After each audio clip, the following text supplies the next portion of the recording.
یہ کہتی ہیں اگر ہم بالٹی کے پانی سے نہا رہے ہوں یا بالٹی سے نہا رہے ہوں تو کوئی ایسا طریقہ بتائیں کہ وہ پانی ہم احتیاط سے استعمال کر لیں، مستعمل وغیرہ نہ ہو۔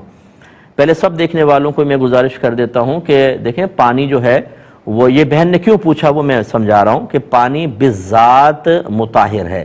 بذات کا مطلب کسی پاک کرنے کے سلسلے میں کسی اور چیز کا محتاج نہیں، مطہر مانے پاک کرنے والا، کیونکہ اللہ نے فرمایا وَأَنزَلْنَا مِنَ السَّمَاءِ مَاءً طَهُورًا، ہم نے آسمان سے پاک کرنے والے پانی کو نازل فرمایا۔ اس کا مطلب ہے پانی کے اندر پاک کرنے کا وصف موجود ہے، آپ نیت کریں نہ کریں، جیسے آگ میں جلانے کا وصف موجود ہے، نیت کریں نہ کریں، ہاتھ ڈالیں گے جلے گا ضرور۔ اگر آپ کہیں میں ہاتھ ڈال رہا ہوں، نیت یہ ہے کہ جلوں نہیں، پھر بھی جلیں گے آپ۔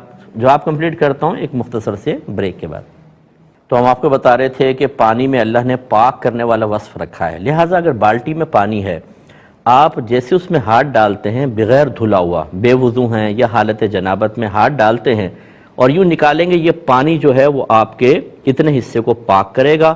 پاک کرنے کا مطلب یہ ہے کہ آپ کے ہاتھ پر ایک نجاست تھی جو اس پانی میں مل گئی، یہ پانی مستعمل کہلاتا ہے۔ حالانکہ بے وضو شخص کے جسم پر کوئی ظاہری نجاست نہیں ہوتی، لیکن شریعت نے کہا ہے کہ نجاست ہے، تبھی تو ہم بے وضو نماز نہیں پڑھ سکتے۔ پہلے اس نجاست کو وضو کے ذریعے دور کرو۔ ایسی نجاست جو نظر نہیں آتی اس کو نجاست حکمیہ کہتے ہیں۔ اس کا مطلب اگر بالٹی میں آپ نے ہاتھ ڈال دیا تو اتنے حصے کا وضو ہو گیا یا اتنے حصے کی ناپاکی اتر کے پانی میں مل گئی، یہ مستعمل ہو گیا۔ اب اس سے آپ وضو یا غسل نہیں کر سکتے۔ یہ وہ بہن پوچھ رہی ہیں کہ ہم غسل کریں تو کس طرح کریں کہ پانی مستعمل نہ ہو، استعمال شدہ نہ ہو۔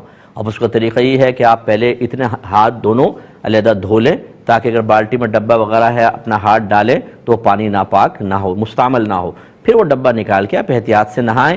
ہاں یہ ضرور ہے جب آپ نہا رہے ہیں اور کچھ چھینٹیں فرض کر لیں آپ کے بدن کی اس پانی میں چلی گئیں تو جو آپ کے بدن سے گر رہا تھا یہ مستعمل پانی تھا کیونکہ نجاست حکمیہ لے کر گر رہا ہے۔